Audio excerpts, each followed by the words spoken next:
bienvenue dans une nouvelle vidéo. J'espère que vous allez bien.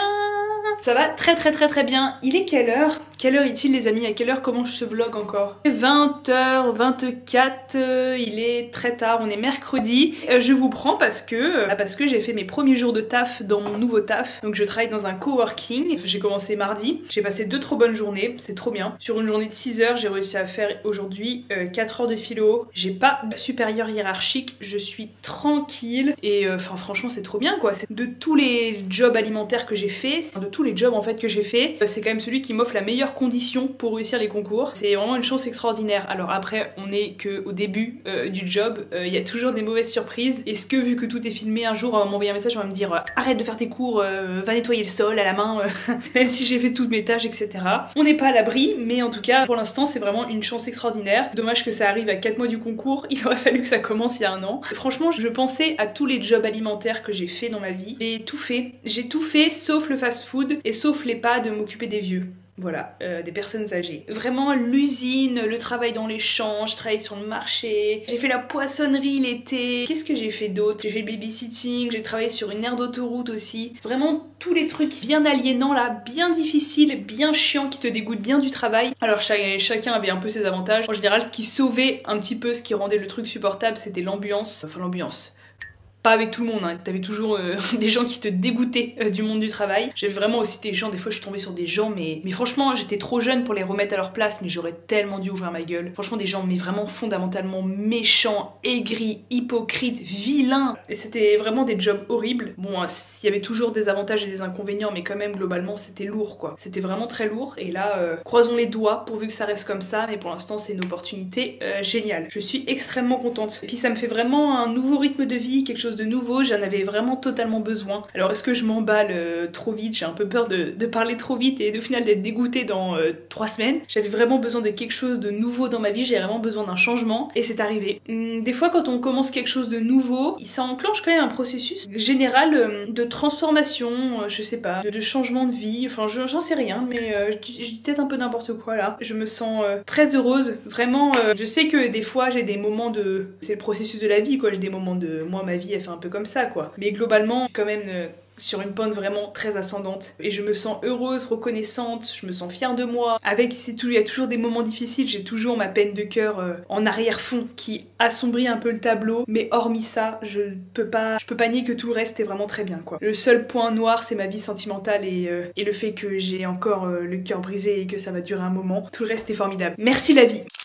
Mais bon, malheureusement, il faut que je sois totalement transparente et je suis là pour vous parler d'un sujet quand même, c'est que ce qui est contradictoire, c'est que je me sens très heureuse, très épanouie, plus que je ne l'ai jamais été depuis un moment, mais si on est assez objectif, je suis totalement en décrochage scolaire. Alors, je mets des pincettes, je vous explique. Je voulais faire cette vidéo parce que franchement, je sais qu'il y a beaucoup de gens qui sont profs ou qui veulent préparer les concours ou qui sont en études supérieures, qui me suivent, etc. Et j'adore les études, vraiment, j'ai été majeure de promo en master à la Sorbonne. Je crois que je suis la seule de ma promo à avoir eu mon master mention très bien. J'étais majeure de promo, j'étais vraiment la petite élève parfaite qui allait à tous les cours, qui révisait très bien ses cours, qui avait des très bonnes notes au partiel, qui comprenait très bien les exigences, etc. J'ai toujours aimé l'école, j'ai toujours aimé la fac, je me suis toujours sentie à ma place à la fac. La philosophie, c'est vraiment une partie de moi. La culture, la littérature dans son ensemble, l'art, etc. Enfin, j'aime vraiment la connaissance, etc. J'aime vraiment m'instruire. Enfin bref, tout ça pour dire que j'ai toujours été très bonne à l'école. L'année dernière, j'ai vraiment, comme je vous ai dit, j'ai tout donné pour le concours. J'ai tout donné. Alors après, j'étais malheureuse, j'étais vraiment pas bien, j'ai jamais été aussi bas psychologiquement dans ma vie et c'est vraiment été une année très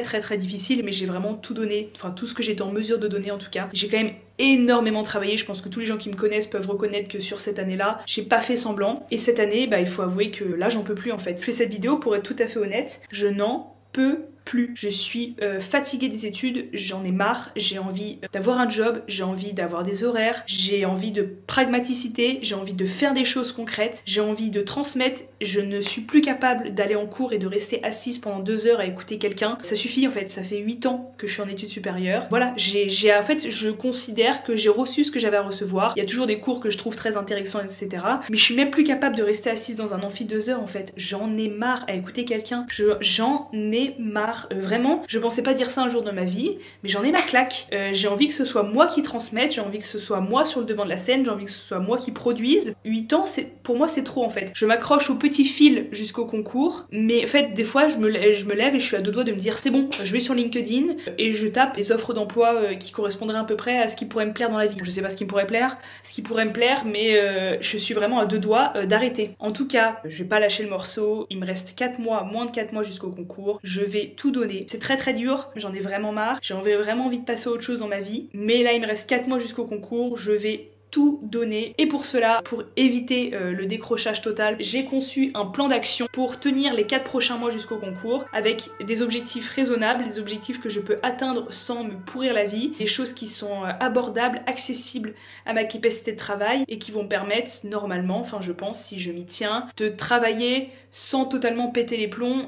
Ouais, donc je vais vous dévoiler mon plan d'action pour avoir le CAPES en 2024, enfin le CAFEP pour moi mais c'est le même concours. Je dois travailler au minimum 4 heures par jour. Je pense que entre 4 et 5 heures, si c'est tous les jours, ça suffit. Donc dans ces 4 heures par jour minimum, je vais essentiellement faire de la mémorisation. C'est-à-dire que je pense que sur les 4 heures, pendant 3 heures, je vais faire de la mémorisation. C'est-à-dire que je vais reprendre les cours que j'ai déjà et je vais les lire, je vais les retravailler. J'ai des tonnes et des tonnes et des tonnes de cours. Et en fait, j'accumule des cours dans tous les sens, mais je retiens rien en fait. Il faut vraiment que je passe par une étape de mémorisation et là, on est à moins de 4 mois du concours, il faut que j'y passe. Ensuite, je vais travailler un texte par jour. Vous savez que je travaille par notion et dans ces notions, je mets des textes et ça me permet de continuer un peu ce travail par notion sans trop en faire parce que c'est très bien de traiter toutes les notions mais si je mémorise rien ça sert à rien. Donc là je vais finir l'inconscient, après je vais probablement faire la religion et après j'aimerais bien faire des notions qui me plaisent comme le travail, la justice etc. Je me dis que voilà en faisant un texte tous les jours en m'y tenant je peux quand même traiter quelques notions. Il faudrait peut-être d'ailleurs que je fasse des notions plus courtes. Je vais continuer de lire des œuvres de culture générale, enfin de littérature etc. Et je vais continuer de lire tous les soirs pour me faire une petite culture G. J'ai lu le Horla de Maupassant et voilà j'essaie de prendre quelques notes et de me dire de me faire une petite base de culture générale à base de littérature. Là je suis en train de lire La condition ouvrière de Simone Veil. Je sais qu'elle est au programme de la Greg à l'oral mais moi je le lis parce que ça m'intéresse très fortement pour espérer que voilà je sais pas si je lis 5-6 livres jusqu'au concours, des livres très classiques, ce sera toujours ça comme exemple à réutiliser dans mes copies pour faire des bonnes amorces, pour faire des bonnes accroches, des bons exemples, des transitions etc. C'est toujours très bon à prendre. Je vais essayer de travailler aussi une peinture par soir. J'ai plein d'œuvres d'histoire de l'art comme ça et aussi j'en ai demandé à Noël donc j'espère que je vais les avoir. Les filles si vous regardez cette vidéo n'hésitez pas à envoyer à papa les références des livres que je vous ai envoyés pour me faire une petite culture artistique parce que déjà ça me plaît beaucoup et parce qu'ensuite c'est quand même pratique pour faire des bonnes copies et parce que je suis très lacunaire sur l'art. Je vais m'obliger à traiter un sujet par semaine voire 2 jusqu'au concours, me dire je prends un sujet et pendant 1 à 2 heures je fais le brouillon du sujet en fait. Et en fait c'est pas long hein, c'est juste qu'on a la flemme parce que c'est un exercice difficile etc. et qu'on est confronté à notre propre finitude intellectuelle, à nos propres limites. Des fois ça nous renvoie surtout le sentiment qu'on connaît rien parce qu'on se retrouve face à un sujet et on se dit mais ça je connais pas bien et machin et truc et donc ça peut susciter vraiment un sentiment d'angoisse, enfin moi c'est comme ça que je le ressens. Souvent on se confronte pas au travail de problématisation des sujets alors que c'est le plus important. Ce que j'ai retenu de mes années de préparation, de mes conversations avec les autres etc. J'ai quand même discuté avec pas mal de gens du fait de cette chaîne YouTube, c'est que le plus important c'est la problématisation. Je connais des gens qui sont extrêmement érudits, ce sont vraiment des dieux de la philosophie, ils connaissent tout à tout, ils ont tout lu, mais ils ont des notes similaires aux miennes, puisque ils ne problématisent pas bien. Donc en explication de texte ça peut encore passer, dès que tu arrives sur la dissertation de hors programme ou la dissertation du CAPES, si tu problématises pas bien, tu peux avoir autant de connaissances possibles et inimaginables, tu n'auras jamais une bonne note. Ce qui compte c'est la problématisation et voir les différents aspects en jeu du sujet. Et donc il faut vraiment s'entraîner à ça, et souvent c'est ce qu'on repousse totalement. Voilà mon plan d'action pour ne pas décrocher. Moi je pense que ce plan d'action est pas mal. Bon, et désolé pour cet énorme blabla, j'espère que vous avez quand même trouvé ça intéressant. Bon les gars, petit aparté, vraiment...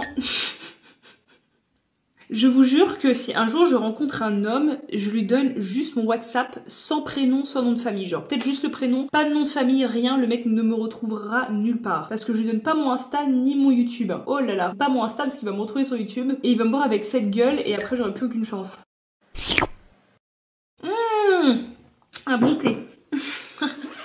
insupportable. Non mais tout ce que je voulais vous dire, je suis une zinzin des compléments alimentaires, vous avez le droit de me juger, je suis une gourou. Toujours est-il que je vous avais dit dans un des vlogs que je prenais de la mélatonine en ce moment parce que j'ai eu des gros problèmes de sommeil. J'ai acheté une cure il y a un moment, ça dure 2 mois et j'en prends un tous les soirs et je sais qu'il y a pas mal de gens qui ont des problèmes de sommeil, je sais que je suis loin d'être la seule sur terre et des fois on sait même pas pourquoi on a des problèmes de sommeil et moi j'ai pas des gros problèmes de sommeil. J'ai des problèmes assez légers quand même, mais ça, je vous jure, donc c'est en libre accès à la pharmacie, c'est un complément alimentaire, il n'y a pas que de la mélatonine, il y a aussi du magnésium, donc ça formidable, et de la vitamine D et E. Ça permet vraiment de s'endormir très vite, c'est-à-dire que moi avant, j'ai jamais eu d'énormes problèmes pour m'endormir, mais je pouvais mettre facile une demi-heure pour m'endormir quoi, je cogitais pas mal sur l'oreiller et tout machin. Mais ça, prenez ça 1 heure avant et je vous jure que dans les 5 minutes je dors.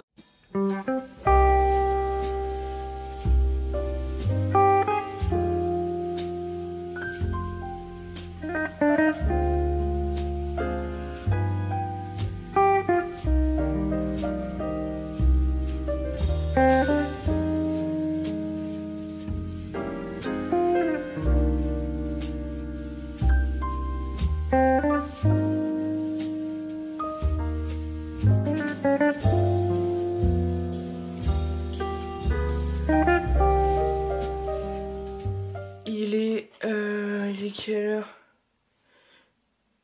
Hop, 4h54 et je viens de descendre dans la rue parce qu'il y a des gens qui avaient mis la musique à fond sur une enceinte.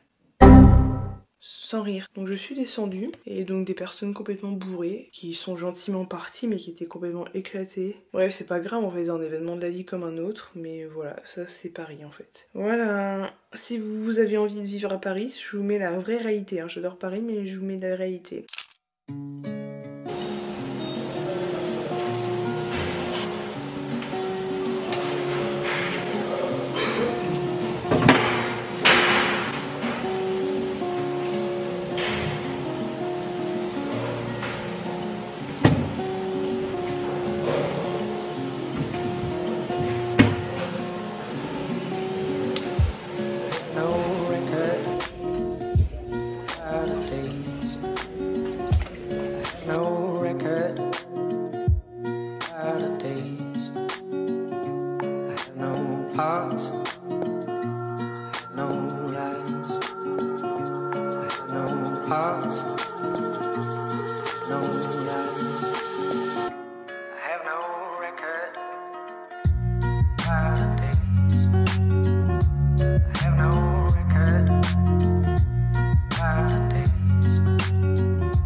J'ai fait un trop bon entraînement. J'ai fait 2100, donc 2 km 100. Et dans mon entraînement, je l'ai composé en 100 nages complètes, 100 brasses et 100 bras de crawl. Et j'ai fait ça 7 fois. 100 mètres en nage complète, 100 mètres en brasse et 100 mètres en crawl avec un pull boy entre les jambes pour bosser que les bras. Et ça 7 fois. J'aime trop cet entraînement. Ça va tout bosser là. Ouh, regardez-moi ces énormes biceps. Non mais je suis très contente. Maintenant j'ai très faim. Donc je vais rentrer chez moi. Et il y avait du monde, hein. Franchement 10 par ligne c'est insupportable. Il y a trop de monde dans les piscines parisiennes. Mais voilà, trop contente, trop fière de moi.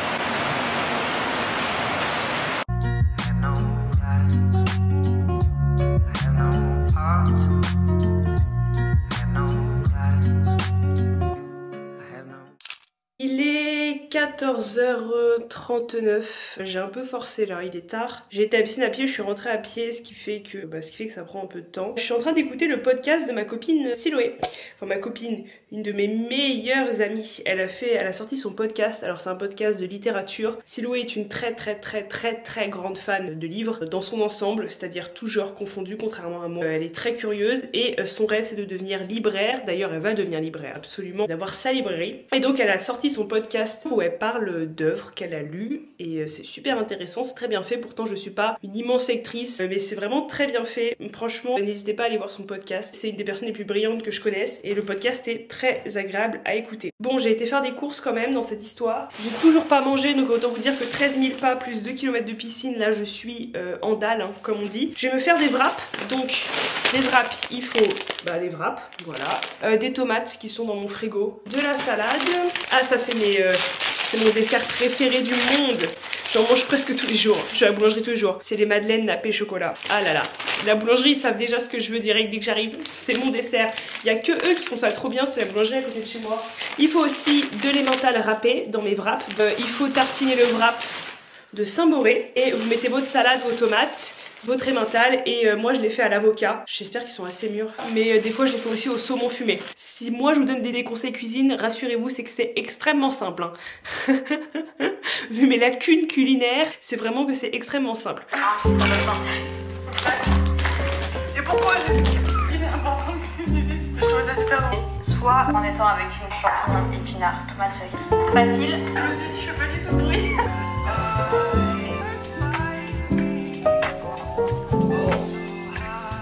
La collection Somaya Suleiman. Je suis trop contente parce que toutes les collections depuis la toute fois où vous voulez avoir votre maillot genre l'heure exactement parce que je partagerai. J'en profite pour vous donner le dernier conseil de ce vlog qui pour moi H maillot évidemment de tous les modèles etc. C'est quelque chose. Je viens de m'apprêter, je vais vous montrer ma petite tenue et je viens de faire ma miniature pour cette vidéo. J'espère que vous n'êtes pas trop décontenancés, j'ai fait une miniature que je fais d'habitude pour les face cam, mais vu que le sujet principal de cette vidéo c'est comment en 4 mois, enfin en moins de 4 mois, je vais réussir à remonter la pente pour avoir le concours ou tout du moins essayer avec mon plan d'action, je vais quand même centrer la vidéo sur mon plan d'action pour avoir le CAPES. Donc je sais que d'habitude je fais des miniatures différentes pour les vlogs, mais je me voyais pas vous faire un face cam de 10 minutes pour vous expliquer comment j'allais procéder pour avoir le CAPES parce que c'est quand même assez rapide en fait. Du coup j'espère que la miniature vous a pas trop porté à confusion. Je vais vous montrer ma petite tenue. Toute simple. Mais voilà. Et je vais aller au coworking travailler, il est déjà tard, mais bon c'est pas grave. Je suis contente d'avoir fait ma miniature et tout. Et donc let's go, donc je vais pas dans le coworking où je travaille, hein. Je vais dans le coworking qui est la même franchise mais plus près de chez moi. Du coup je ne paye pas. Et c'est ravissant parce que quand ils m'ont embauché, ils ont tapé mon nom sur leur base de données. Ils m'ont expliqué, enfin en tout cas j'ai vu que j'avais dépensé 460 € de coworking depuis que j'ai commencé à y aller. 460 €.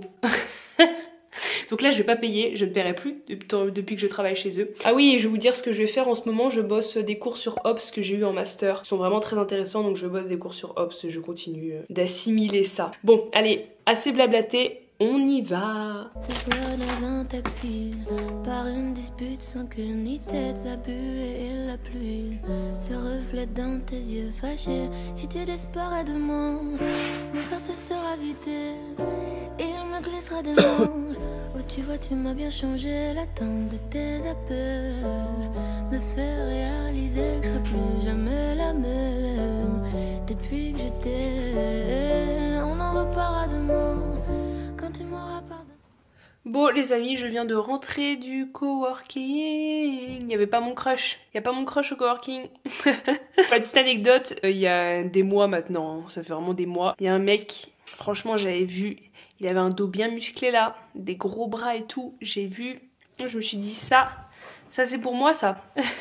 Je lui ai juste demandé pitoyablement son numéro de téléphone alors que j'étais au bout de ma vie. J'étais en pyjama, je chialais encore tous les jours pour mon ex et je lui ai demandé son numéro. Je crois que j'ai eu une espèce d'instinct de survie en mode il faut absolument que je lui demande son numéro, comme ça on va sortir ensemble et tout va aller mieux dans la vie. C'est pas du tout comme ça que ça s'est passé, on ne s'est jamais calculé. On a dû s'échanger genre 2 messages, je crois qu'à chaque fois il a répondu genre des smileys.